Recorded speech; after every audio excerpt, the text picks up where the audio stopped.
अस्सलाम वालेकुम D2 students. Exercise 3A का क्वेश्चन नंबर 7 हम करने जा रहे हैं।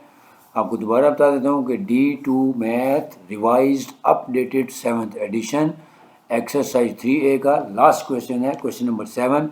काफ़ी टिपिकल और कॉम्प्लेक्स क्वेश्चन है, लेकिन इंशाल्लाह आपको बहुत आसान तरीके से समझाऊंगा। तो सीधे स्लाइड की तरफ चलते हैं।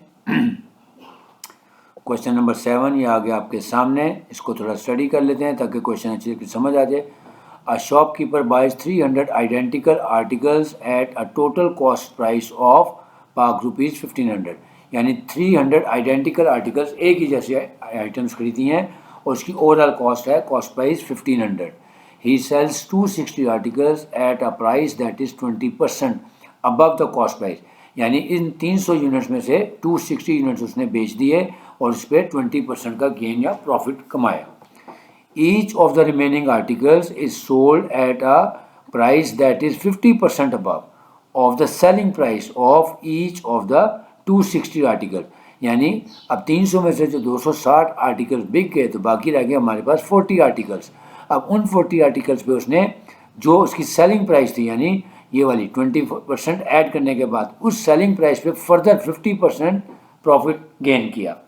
अब हमने फाइंड क्या करना है कि एक्सप्रेस द शॉपकीपर्स प्रॉफिट, यानी ओवरऑल जो प्रॉफिट है उसको as a percentage of his total cost price यानी 1500 के हिसाब से उसको कैलकुलेट करना है। क्वेश्चन पढ़ लिया, अब हम इसका गिवन डाटा लिख लेते हैं। सबसे पहले देखें नंबर ऑफ आर्टिकल्स कितने हैं हमारे पास, 300 आर्टिकल्स हैं टोटल और उसकी कॉस्ट प्राइस दी हुई है ₹rupees 1500। ठीक हो गया। उसके बाद जो चीज़ हमने दी हुई गिवन को डाटा में बताया कि परसेंटेज ऑफ प्रॉफिट, यानी इस कॉस्ट प्राइस पर लिखा हुआ है for 260 articles on cost price, यानी जो इन 300 में से 260 आर्टिकल्स हैं उसके ऊपर जो हमने प्रॉफिट निकालना है वो 20% निकालना है। किस पे, उसकी कॉस्ट प्राइस यानी 1500 पे। फिर परसेंटेज ऑफ प्रॉफिट 50% है, किसके लिए, for the remaining articles on selling price, कि जो हम ये 260 आर्टिकल्स हैं इसको जब हम सेलिंग प्राइस इसकी निकालेंगे उसके ऊपर फिर हमने फर्दर 50% प्रॉफिट रख के इसको बाकी 40 रिमेनिंग यूनिट्स को बेचना होगा। So percentage of profit find करनी है on the basis of cost price. यानी फिर हम देखेंगे कि टोटल हमारा ओवरऑल क्या प्रॉफिट बना है और उस टोटल ओवरऑल प्रॉफिट को हम ओवरऑल कॉस्ट यानी 1500 से डिवाइड करके 100 पे मल्टीप्लाई करेंगे तो हमारा परसेंटेज ऑफ ओवरऑल प्रॉफिट आ जाएगी। ठीक हो गया।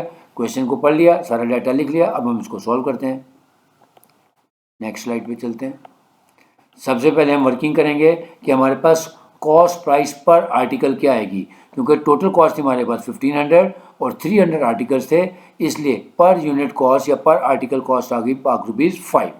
अब हम निकालेंगे, क्योंकि हमने 260 आर्टिकल्स को बेचना है तो 260 आर्टिकल्स को बेचना है हमने 20% प्रॉफिट के साथ। ठीक है, तो पहले हम इसकी कॉस्ट प्राइस निकाल लेंगे।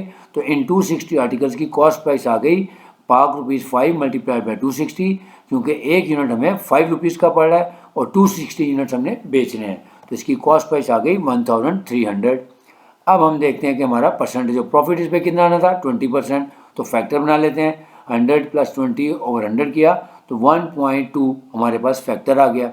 अब इस कॉस्ट प्राइस को इस फैक्टर से मल्टीप्लाई कर देंगे, क्योंकि असूल आपको बता चुका हूँ कि जब भी हमने सेलिंग प्राइस निकालनी है या फॉरवर्ड जाना है तो कॉस्ट प्राइस को या जो भी प्राइस है उसको हमेशा फैक्टर से मल्टीप्लाई कर देंगे। तो जब मल्टीप्लाई कर देते हैं सो PKR 1300 मल्टीप्लाई फैक्टर हमारा 1.2, तो हमारी जो सेलिंग प्राइस आ गई वो आ गई 1560। यानी हमने खरीदे कितने थे, 1500 के, वो 300 आर्टिकल्स थे, जिसमें से 260 आर्टिकल्स हमने बेचने थे। पहले उसकी कॉस्ट निकाल ली, उसकी कॉस्ट आ गई हमारे पास 1300, फिर इसके ऊपर 20% मार्जिन ऐड किया और फैक्टर से मल्टीप्लाई किया तो हमारे पास इन 260 आर्टिकल्स की सेलिंग प्राइस आ गई 1560। अब हम इसको 260 यूनिट्स पे डिवाइड कर देंगे ताकि हमारी पर यूनिट सेलिंग प्राइस आ जाए। तो सेलिंग प्राइस पर आर्टिकल क्या आ गई, 1560 डिवाइडेड बाई 260 यानी ₹6। इसका मतलब क्या हो गया कि हमारे पास कॉस्ट आ रही थी ₹5 की और इन 260 यूनिट्स को हमने बेचा ₹6 का, यानी हर यूनिट पे हमें ₹1 का प्रॉफिट भी हो रहा है। लेकिन यहाँ पे निकालने का मकसद ये है ताकि हमें पता लग जाए कि अब रिमेनिंग जो हमारे पास आर्टिकल्स हैं उसको हमने इस ₹6 पर यूनिट के हिसाब से 50% इंक्रीज करके बेचना है। ठीक हो गया। अब हम निकाल लेते हैं अपनी रिमेनिंग आर्टिकल्स के 300 आर्टिकल्स थे जिसमें से 260 बिक गए, अब हमारे पास रह गए 40। अब पहले इसकी हम कॉस्ट निकाल लेते हैं कि इन 40 यूनिट्स पे हमारी कॉस्ट क्या आ रही थी। तो कॉस्ट तो हमारी वही थी, 5 रुपीज़ पर यूनिट आ रही थी, तो इसको पहले हम 5 से मल्टीप्लाई कर, लेकिन सॉरी यहाँ पे क्वेश्चन में कहा है कि जो ये 40 यूनिट्स हैं इसको हमने इसकी सेलिंग प्राइस के मुताबिक बेचना है, यानी जो हमारी सेलिंग प्राइस थी 260 यूनिट्स की वो थी 6 रुपीज़। अब इस 6 रुपीज़ को हम यहाँ पे कॉस्ट कंसिडर करेंगे, इसलिए मैंने लिखा कि जो 40 यूनिट्स हैं वो नई जो सेलिंग प्राइस है यानी 6 रुपीज़ पर यूनिट वाली है, 6 रुपीज़ पर आर्टिकल वाली, उसके फैक्टर से हम मल्टीप्लाई करेंगे। तो 40 यूनिट्स की आ जाएगी हमारे पास सेलिंग प्राइस क्या आ जाएगी, 6 मल्टीप्लाइड बाई 40, क्योंकि 40 यूनिट्स हैं और 6 उसकी सेलिंग प्राइस थी, तो इससे मल्टीप्लाई करेंगे आ जाएगा 240, फिर उस पर फैक्टर अप्लाई करेंगे 1.5, क्योंकि अब हमने 50% प्रॉफिट इसमें ऐड करना है, तो 150 ओवर 100 किया तो 1.5, तो हमारा आंसर आ जाएगा 240 मल्टीप्लाइड बाई 1.5, तो पाक रुपीज़ आ गया 360।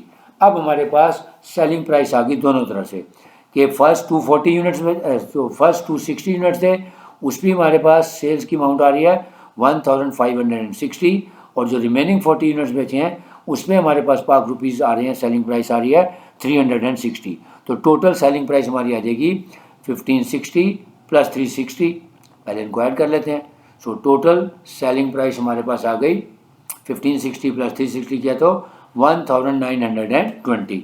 अब हमने इसकी परसेंटेज निकालनी है किसके साथ, कॉस्ट से, तो हमारे पास टोटल कॉस्ट प्राइस दी हुई थी पाक रुपीज़ 1500, अब यहाँ से हमारे पास आ गई सेलिंग प्राइस भी आ गई, कॉस्ट प्राइस भी आ गई, तो हम प्रॉफिट निकाल लेते हैं।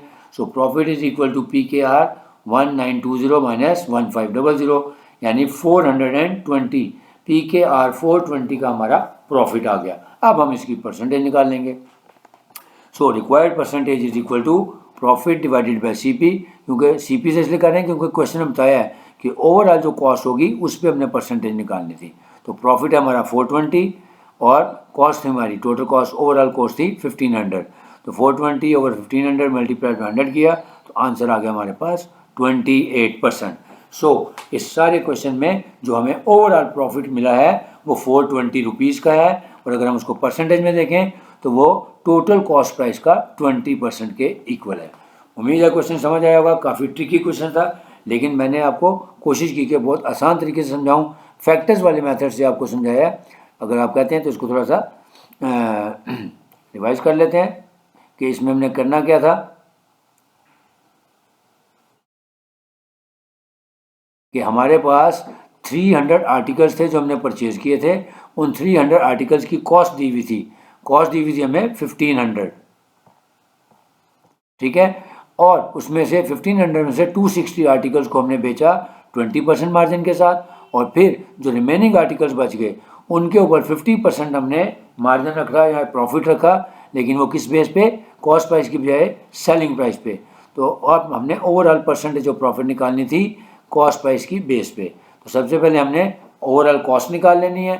जब हमारे पास ओवरऑल कॉस्ट दी हुई थी 1500, उसको जब हमने 300 से डिवाइड किया तो हमारे पास पर यूनिट कॉस्ट या पर आर्टिकल कॉस्ट आ गई 5 रुपीज़, फिर उसको हमने 260 से मल्टीप्लाई किया 1300, ये हमारी टोटल कॉस्ट प्राइस आ गई 260 आर्टिकल्स की।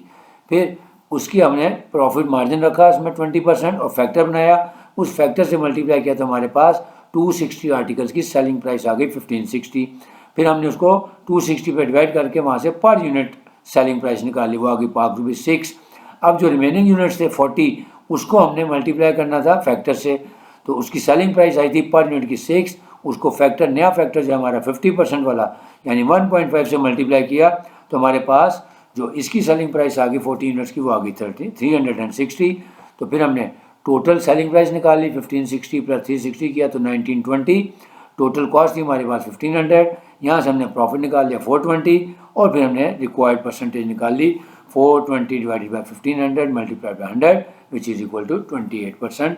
तो अगर आपको वीडियो पसंद आई है तो आपसे रिक्वेस्ट है कि इसको वीडियो को लाइक भी करें और ज़्यादा से ज़्यादा लोगों को शेयर कर दें, और अगर कोई सजेशन है तो आप कमेंट बॉक्स में सजेशन भी दे सकते हैं। और जो लोग फर्स्ट टाइम लेक्चर देख रहे हैं उनसे गुजारिश है कि चैनल को सब्सक्राइब कर लें ताकि आइंदा आने वाली वीडियोस आप तक खुद ब खुद पहुँच जाएँ। इंशाल्लाह नई एक्सरसाइज और नए टॉपिक के साथ जल्द मिलेंगे। अल्लाह हाफिज़।